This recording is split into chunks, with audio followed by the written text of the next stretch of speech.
Por ahí se quedaron en una silla atrás. Creo que atrás de Roberto.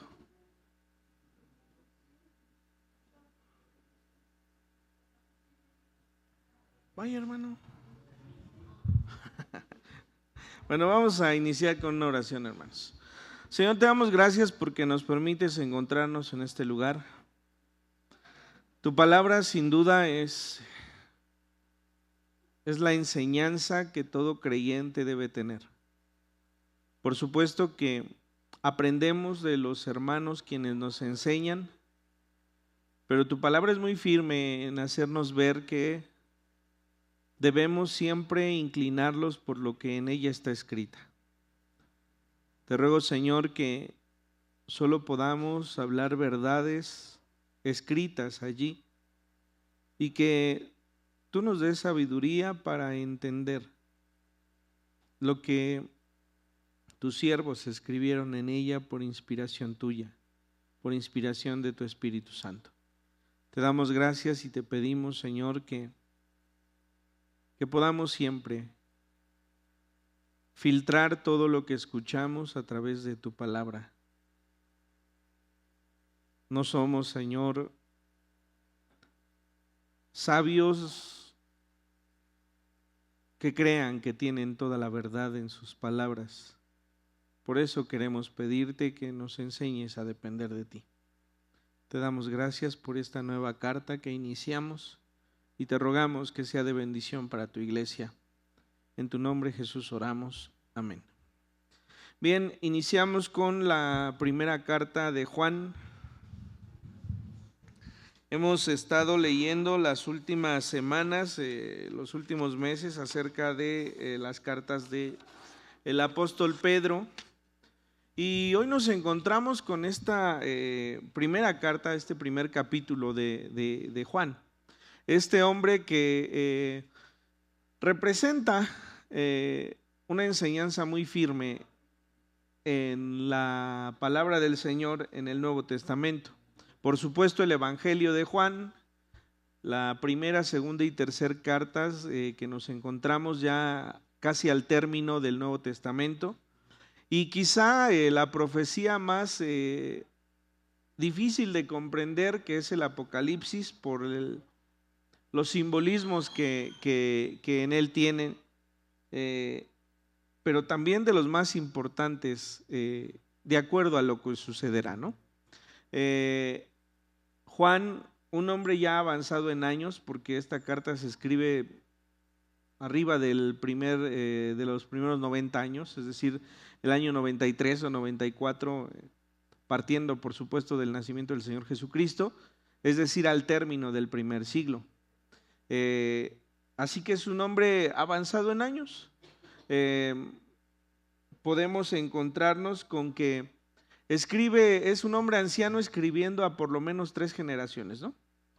La generación de los que van iniciando, de los niños, de los adolescentes, de los jovencitos, los padres de estos que están sobre 40, 50 años, e incluso algunos que pueden ser contemporáneos a él, 80, 90 años, pero que esto nos hace ver que lo que está escrito en estas primeras cartas, en esta carta de Juan, va en contra de una mala enseñanza. Nosotros a veces creemos que cuando nuestros hijos crecen en la iglesia, por default, en su adultez van a decidir por Cristo, ¿no? Y esto es una mentira. Yo siempre les he dicho, mi papá tuvo 7 hijos, y de esos 7 hijos, todos fuimos tomando nuestras malas decisiones o buenas decisiones bajo una misma enseñanza. O sea, a lo mejor en el momento del regaño o de exhortarnos de parte de él fue distinta, pues por el carácter de cada uno de nosotros 7.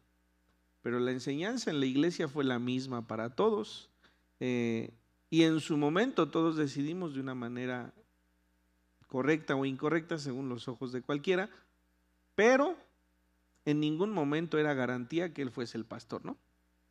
Como no lo es cuando nosotros tenemos hijos y los traemos a la iglesia, ¿no? Regularmente crecemos en la iglesia y hay un punto de ruptura pero también un punto en el que debemos decidir o no por el Señor Jesucristo. Bueno, pues Juan les está escribiendo a estas nuevas generaciones que desconocen lo que los adultos sí conocen, ¿no? Juan era privilegiado porque era de los más cercanos al Señor Jesucristo. Juan era el discípulo amado, dice el Evangelio de Juan, ¿no? Cuando escribe. Bueno, nos encontraremos en estos primeros versículos cómo él trata de describir lo que él vio. Dice así los primeros versículos.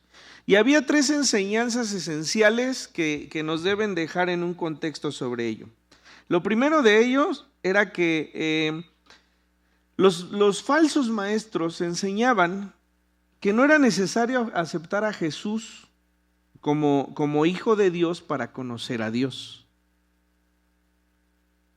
Si nosotros vamos más profundo a esto, hay una negación de la fe. Decíamos la semana anterior las herejías que tienen que ver con la falsa enseñanza de Jesucristo, que Él no era hijo de Dios o que Él no había sido encarnado. Esta es otra enseñanza. Si bien el gnosticismo todavía no estaba inmerso en la iglesia, empezaba a ser algo muy fuerte.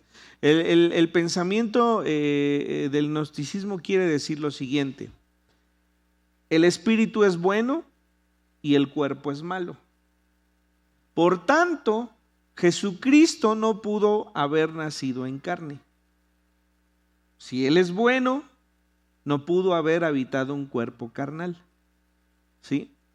Pero esta enseñanza, si nosotros nos vamos a la profundidad de esta enseñanza, pues a nosotros o a los que creyésemos en ello, pues estaríamos perdidos. Porque la paga de nuestro pecado fue a través de la carne del Señor Jesucristo. O sea, de Él en esa forma humana, ¿no? Entonces los gnósticos decían que Jesucristo no había podido nacer en carne, ¿sí? Porque la carne es mala. El espíritu es bueno, pero la carne es mala, ¿sí? Entendiendo que estamos compuestos de alma, cuerpo y espíritu, ¿no? Pero entonces también ellos decían que el pecado pues no era su pecado, ¿no? O sea, yo, por ejemplo, Jonatán, pues soy espíritu, entonces soy bueno. El pecado que yo haga, pues no lo estoy haciendo yo, lo está haciendo la carne. Si yo no reconozco mi pecado, entonces ¿de qué puedo ser salvo, no? Si yo no estoy reconociendo que puedo pecar, que hay pecado en mí, pues entonces ¿de qué me salvaría Jesucristo? ¿Sí? Y entonces es contrario a nuestra salvación. Decían también que no se necesitaba la doctrina, es decir, la enseñanza del perdón de pecados por medio de la muerte de Cristo, que no era necesario. Estas eran las enseñanzas de algunos falsos maestros en estas congregaciones. Se dice que esta carta fue escrita especialmente para las que nombra en el Apocalipsis, ¿no? Éfeso, Esmirna, Pérgamo, Teatira, Sardis, Filadelfia y la Odisea, ¿no? Esos son los que nombra en el Apocalipsis el apóstol Juan. Así que no tiene un formato de carta porque no tiene una dedicatoria, no tiene un tiempo, no es tan personal en el sentido de nombrar a alguien, pero sí es muy personal en el sentido de haberlos conocido, ¿no? Y lo que nos hace ver que esta carta es precisamente del apóstol Juan es que en el primer versículo vuelve a nombrar al verbo, ¿no? Si nosotros vamos al Evangelio de Juan, pues habla del verbo. Si nosotros vamos a este espacio, pues habla del verbo y obviamente refiriéndose al Señor Jesucristo. Así que este hombre estuvo en Éfeso alrededor de los años 90 del primer siglo y desde allí es que escribe esta primera carta. Recordemos que él fue relegado, fue enviado a Patmos, desde donde escribió el Apocalipsis, pero llevaba un largo trayecto, ¿no? Había crecido, había estado con el Señor Jesucristo cuando él estuvo en la tierra. Después el mismo Pablo habla de Juan en el libro de los Hechos como una de las columnas de la iglesia. Nos muestra el libro de los Hechos que en verdad es una de esas personas junto con Pedro que de alguna manera dirigían la iglesia en Jerusalén. Así que este hombre es el que escribe y que podemos tener aquí en estos primeros versículos como esa presentación de lo que las tres cartas dirán. Dice el versículo 1, lo que era desde el principio, lo que hemos oído, lo que hemos visto con nuestros ojos, lo que hemos contemplado y palparon nuestras manos tocante al verbo de vida. No nos confundamos. En el Evangelio según San Juan, este apóstol dice, en el principio era el verbo, y el verbo, no es cierto, es en el Génesis, ¿verdad? Ya se me olvidó, ¿ya ven? Sí, bueno. En el principio era el verbo y el verbo era con Dios y el verbo era Dios. Hablando de Jesucristo como lo eterno. Pero este primer versículo de lo que está hablando es del Evangelio. Fíjense bien. Lo que era desde el principio. ¿Qué era desde el principio? Desde el principio que estuvimos con Jesucristo. Lo que hemos oído, que escuchamos, el Evangelio que proviene de Jesucristo. Lo que hemos visto con nuestros ojos, lo que el Señor Jesucristo hizo en medio de nosotros. Lo que hemos contemplado, fíjense bien, si yo les estoy diciendo que los gnósticos dicen que Jesucristo no pudo haber sido o haber estado en un cuerpo carnal, la descripción de Juan en este primer versículo está atacando, está confrontando esa idea. Lo que hemos palpado, uno no palpa lo que no existe, ¿no? Dice el Evangelio que cuando el Señor Jesucristo resucita, dice que se presenta delante de los discípulos le cuentan a Tomás y Tomás dice, si yo no metiera mi mano, ¿sí? Y lo que demuestra en este sentido es que lo que resucitó fue el cuerpo del Señor Jesucristo. Y esto nos debe hacer entender algo. Cuando nosotros resucitemos, no es el espíritu el que resucita. Ese es el cuerpo que habitamos. Ese es el cuerpo que ha de resucitar. Ese es el milagro de la resurrección, hermanos. La Biblia nos enseña que cuando morimos, dice que el cuerpo vuelve al polvo que lo dio. Perdona, el espíritu vuelva a Jesucristo, a Dios que lo dio, y el cuerpo vuelva al polvo de donde fue tomado, ¿no? Quiere decir que el espíritu no perece, ¿sí? Entonces no es lo que resucita, resucita lo que perece. ¿Qué pereció? El cuerpo. Les he dicho hoy de mi mamá 2 veces, ¿no? 3 veces. Bueno, ese cuerpo enfermo, ese cuerpo que hoy está cansado, ese cuerpo que hoy tiene tantas dificultades, es el mismo cuerpo que ha de resucitar en gloria. Ya sin enfermedad, ya sin corrupción. Recuerden cuando alguien que ustedes aman ha muerto. Ese cuerpo enfermo es el que ha de resucitar.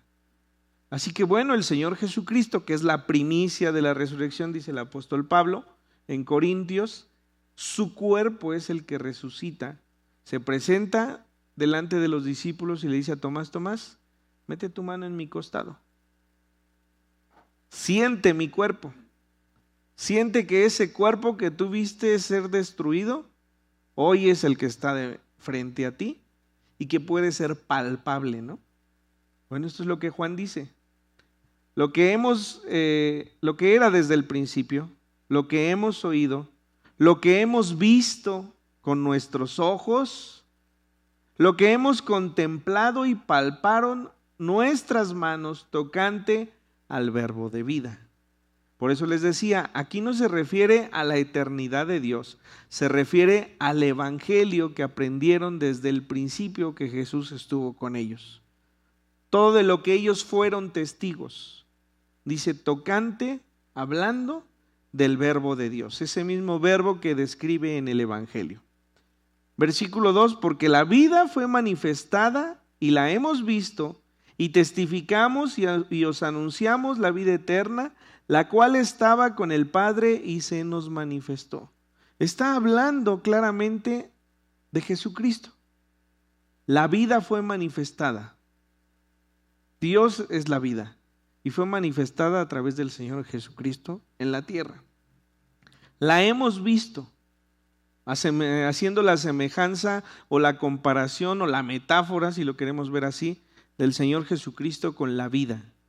Es decir, cuando nombra la vida está nombrando a Jesucristo. Fue manifestada y la hemos visto y testificamos y os anunciamos la vida eterna, la cual estaba con el Padre, hablando del Señor Jesucristo, y se nos manifestó. Nos enseña Hebreos que el Señor Jesucristo, dice, no temiendo dejar de ser Dios, vino a esta tierra, ¿no? Bueno, esa vida que es Jesucristo vino a la tierra, habitó entre los apóstoles fueron testigos y eso es lo que enseñan como evangelio. Así que insisto, por sí solos estos primeros versículos derriban esa mala enseñanza de decir que Jesucristo no fue hombre o que Jesucristo no es el intermediario entre Dios y el hombre. Lo que hemos visto y oído, eso os anunciamos. Qué bendición debe ser o debió ser para estos hombres poder enseñar lo que de primera mano vivieron. Yo no sé si ustedes han sido presentes de algún milagro.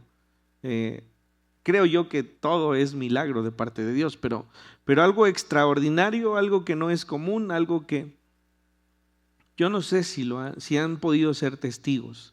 Pero cuando uno es testigo de esas cosas, de verdad tiene que servir para testificar lo que Dios ha hecho.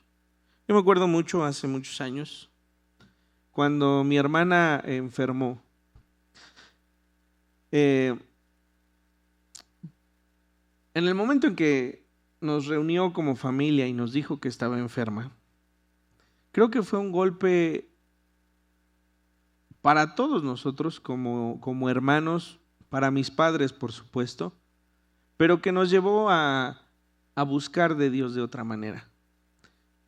Pero yo recuerdo mucho que ella, el primer mes de su enfermedad, o por lo menos de que nos enteramos, empezó a tomar un tratamiento que evitaba que retuviera cualquier alimento.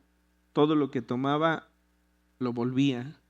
Tenía siempre fiebre, de tal manera que llegó a estar muy, muy, muy, muy delgada. Para que ella pudiera bajar a la sala, teníamos que bajarla cargando. Lo mismo para subirla, ¿no? No había nada que ella probara que retuviera en su estómago. Ni los Ensure, ni sueros, entonces les estoy hablando que si son 2 o 3 semanas o un mes, en verdad eran los huesos, ¿no? Yo nunca la vi desde que ella nos dijo, ni siquiera cuando nos dijo lloró. Pero después de ese tiempo, estaba tirada en el sillón, porque esa es la palabra, y llegó mi tía Angélica. Y ella le dijo, tía, ¿puedes orar por mí? Porque yo ya no puedo. En ese momento ella empezó a orar, empezamos a orar todos. Y fue la vez que yo a ella la vi quebrantada, ¿no? Después de esa oración, hermanos, al siguiente día, ella empezó a comer y empezó a retener los alimentos y los medicamentos. Y puedo decir que milagrosamente Dios le dio una oportunidad más de vida. Y cuando nosotros somos testigos presenciales de ese tipo de milagros tan evidentes de parte de Dios, nuestra mente siempre nos debe llevar a un grado más de fe, de agradecimiento y de entendimiento acerca de lo que Dios es. Así que el apóstol Juan vuelve a decir, lo que hemos visto y oído, eso os anunciamos. Había visto este hombre por lo menos 3 cosas que no todos pudieron ver, ¿no? La transfiguración, la resurrección de la hija de Jairo y por supuesto el tiempo en el que el Señor Jesucristo se retiró a Getsemaní antes de ser aprehendido. La Biblia nos muestra que estuvo Pedro, Jacobo y Juan en estas tres. No nos nombra a los demás. Si hubiesen estado todos, hubiese dicho, y sus discípulos le acompañaron. No, nombraba a estos tres. Así que este fue de los cercanos y puede afirmar lo que hemos visto y oído. Eso dice, eso os anunciamos. Esto por sí solo es una verdad que debe ser firme en nuestro corazón, ¿eh? Y debe ser sólida para nuestra vida como creyentes. ¿Por qué? Porque esa misma palabra es la que nosotros estamos estudiando. No ha cambiado. Hay muchas religiones que tienen sus estatutos, sus escrituras, su literatura, y ha ido evolucionando casi conforme la necesidad de que tenga que evolucionar, ¿no? Pero esta palabra tiene el respaldo de que es la misma palabra que fue encontrada hace muchos años, muchos siglos, ¿no? No ha cambiado. Y si no cambia es porque no tiene necesidad de que cambie, porque es la verdad. Así que no ha habido nada que se descubra que vaya en contra de lo que está aquí. Entonces no tiene la necesidad de ser cambiada. Dice el apóstol Juan entonces, eso os anunciamos, para que también vosotros tengáis comunión con nosotros, y nuestra comunión verdaderamente es con el Padre y con su Hijo. No se refiere a una hermandad, no se refiere a esa comunión de amistad, no, se refiere a una comunión con la salvación. Si todos nosotros creemos que el Señor Jesucristo, Hijo de Dios, habitó en un cuerpo carnal en esta tierra y que con ese cuerpo fue crucificado para perdón de nuestros pecados, que descendió, dice, al fondo del abismo y que resucitó, entonces estamos en comunión. La comunión es eso, la participación de los creyentes en las verdades evangélicas que le dan vida eterna. Así que dice el apóstol, ¿para qué se los digo? Para que también vosotros tengan esa comunión en la salvación que es en Cristo Jesús. Que nuestra comunión verdaderamente es con el Padre y con su Hijo Jesucristo. Estas cosas os escribimos para que vuestro gozo sea cumplido. Nuestro gozo será cumplido cuando el Señor Jesucristo venga por nosotros. Sea que estemos vivos o sea que estemos muertos, en ese momento nuestro gozo será cumplido. Su promesa eterna será cumplida allí. Hoy padecemos, hoy sin duda nos entristecemos, nos dolemos, nos enfermamos, lloramos, pecamos, pero cuando el Señor Jesucristo venga, entonces nuestro gozo será cumplido. Y dice el apóstol Pablo, un misterio nuevo les cuento, ¿no? Cuando el Señor venga, entonces el cuerpo corruptible se convertirá en incorruptible y el cuerpo mortal se convertirá en inmortal. Dice, no todos moriremos, pero todos seremos transformados. ¿Sí? Versículo 5, este es el mensaje que hemos oído de Él. ¿De quién? De Jesucristo. Y os anunciamos. ¿Cuál es el mensaje? Dios es luz y no hay ningunas tinieblas en Él. ¿Sí? A ver, gnósticos, a pesar de que Jesucristo habitó un cuerpo carnal, Él es luz y en Él no hay tinieblas.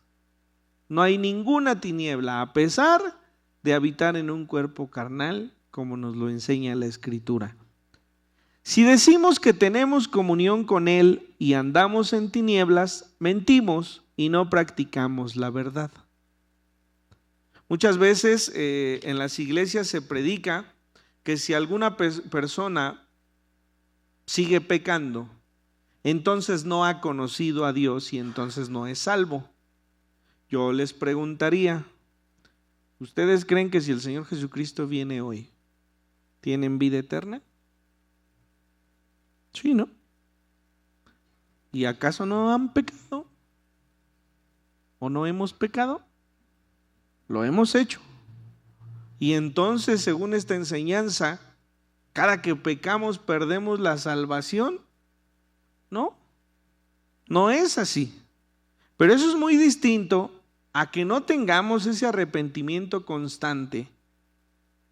Eso es algo que debemos tener. Vamos a Salmos, en el capítulo 32.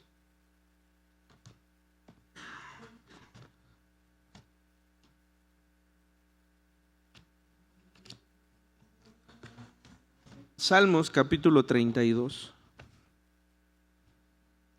Voy a leer los primeros versículos. Dice, bienaventurado aquel cuya transgresión ha sido perdonada y cubierto su pecado. Bienaventurado el hombre a quien Jehová no culpa de iniquidad y en cuyo espíritu no hay engaño. Mientras callé, se envejecieron mis huesos en mi gemir todo el día. Porque de día y de noche se agravó sobre mí tu mano. Se volvió mi vendor en sequedades de verano. Mi pecado te declaré y no encubrí mi iniquidad. Dije, confesaré mis transgresiones a Jehová, y tú perdonaste la maldad de mi pecado. Si nosotros relacionamos este salmo escrito por David con estos siguientes versículos, dice, si decimos que tenemos comunión con Él y andamos en tinieblas, mentimos y no practicamos la verdad. Pero si andamos en luz como Él está en luz, tenemos comunión unos con otros, y la sangre de Jesucristo su Hijo nos limpia de todo pecado.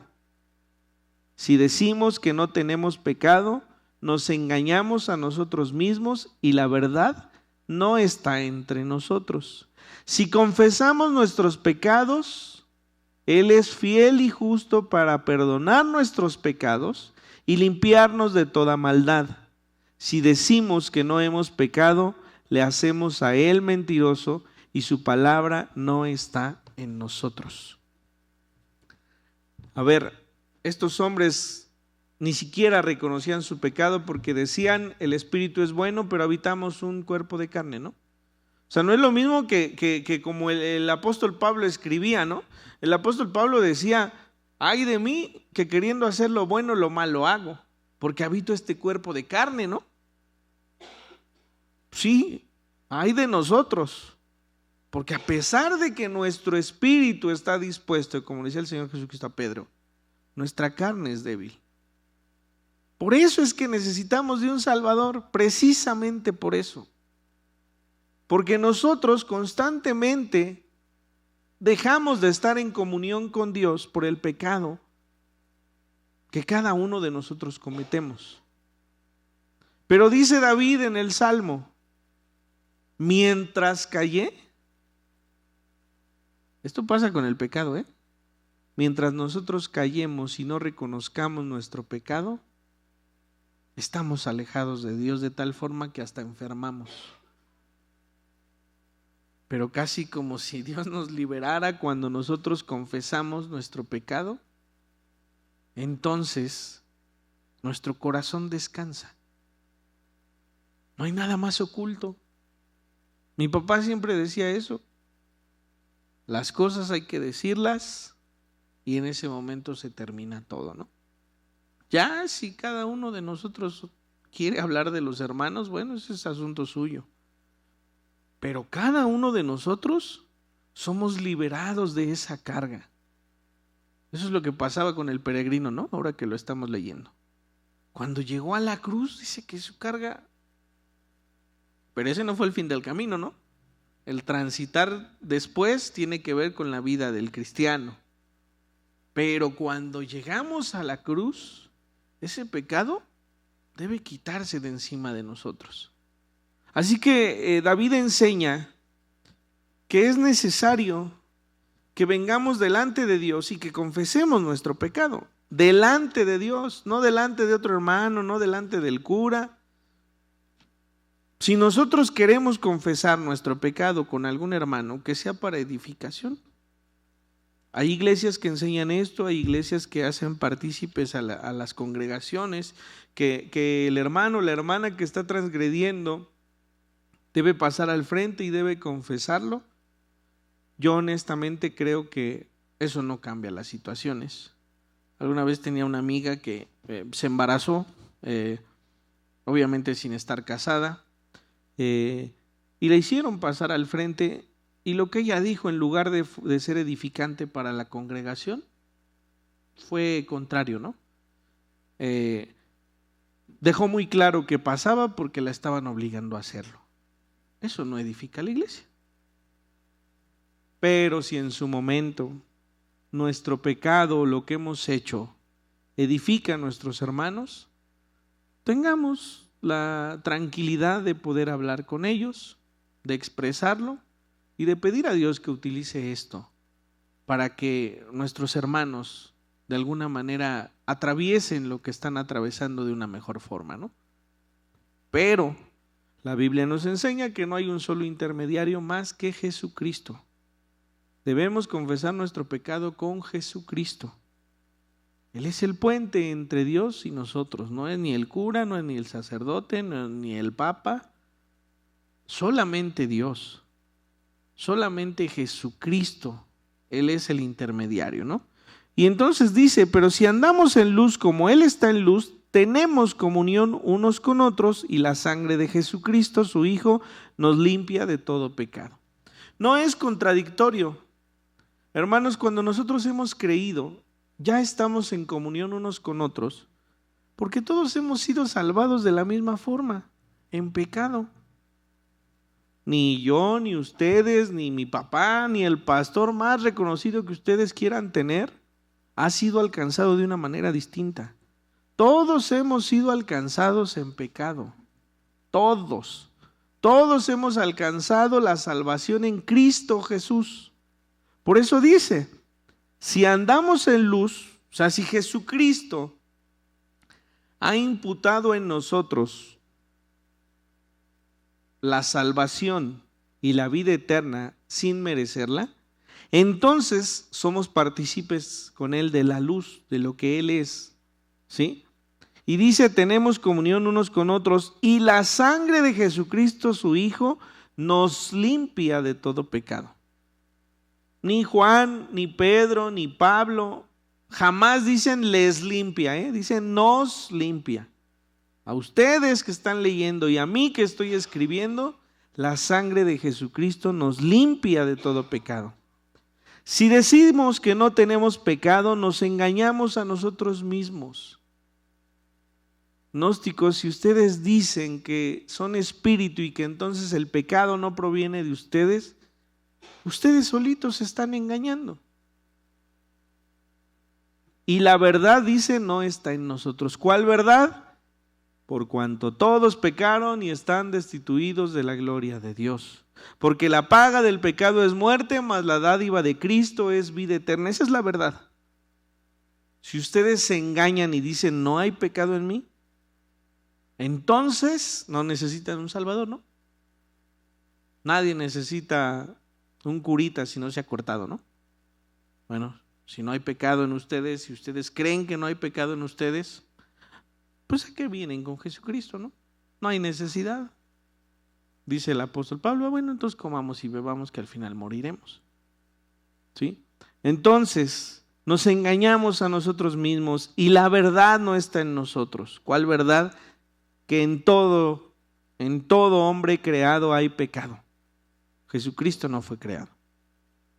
Si confesamos nuestros pecados, Él es fiel y justo para perdonar nuestros pecados y limpiarnos de toda maldad.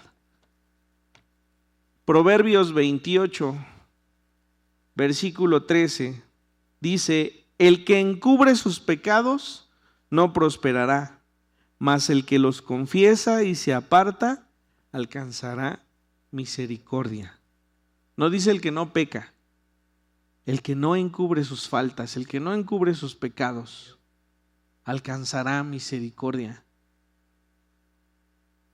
Si decimos que no hemos pecado, le hacemos a Él mentiroso y su palabra no está en nosotros. Entonces, ¿cuál es la clave? Reconocer que hay pecado en nosotros. Venir delante de Dios y dolidos y avergonzados, entregar nuestra vida delante de Él, confesar nuestro pecado delante de Él, para que hallemos misericordia. Y esto no es vivir como se nos dé la gana y a cada rato venir delante de Él como si nada importara, ¿no? No. Entristezcamos nuestro corazón. Aflijamos nuestro corazón delante de Dios. Entendamos que una vida sin honra hacia Él es una vida que nos debe avergonzar. Porque a Él le costó su sangre. A Él le costó morir. Y gracias a ello, nosotros hemos alcanzado misericordia. Así que si bien no es una enseñanza en la que yo les pueda decir, si no están en comunión con Dios, entonces no han sido nunca cristianos. Tampoco es una enseñanza que yo les pueda decir, no se preocupen. Ay, cuando les falte el aire, se arrepienten, ¿no? No. Nuestra vida tiene que honrar a Dios. Porque el precio que Él pagó es lo que nosotros tuvimos que haber pagado. Nuestro pecado lo llevó a esa cruz. Y si reconocemos que hay pecado en nosotros, si reconocemos que necesitamos de un Salvador, entonces hemos comprendido la enseñanza de estos hombres, de los cuales el Señor a través del Espíritu Santo les inspiró a escribir. Confiemos que nuestra salvación está sostenida en las manos del Señor, no en nosotros. Y seamos agradecidos de tal forma que podamos venir delante de Él confesando nuestras faltas, pero también sabiendo que Él es justo para perdonarnos. Así que vamos a orar. Señor, te damos gracias porque tú eres bueno.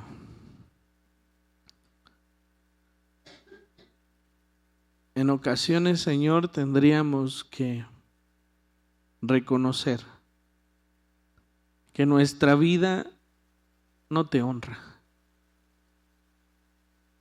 Tal parece que no nos importa lo que tú hiciste. Tal parece que no es importante lo que tú tuviste que padecer. Tú nos has llamado con una voz de autoridad.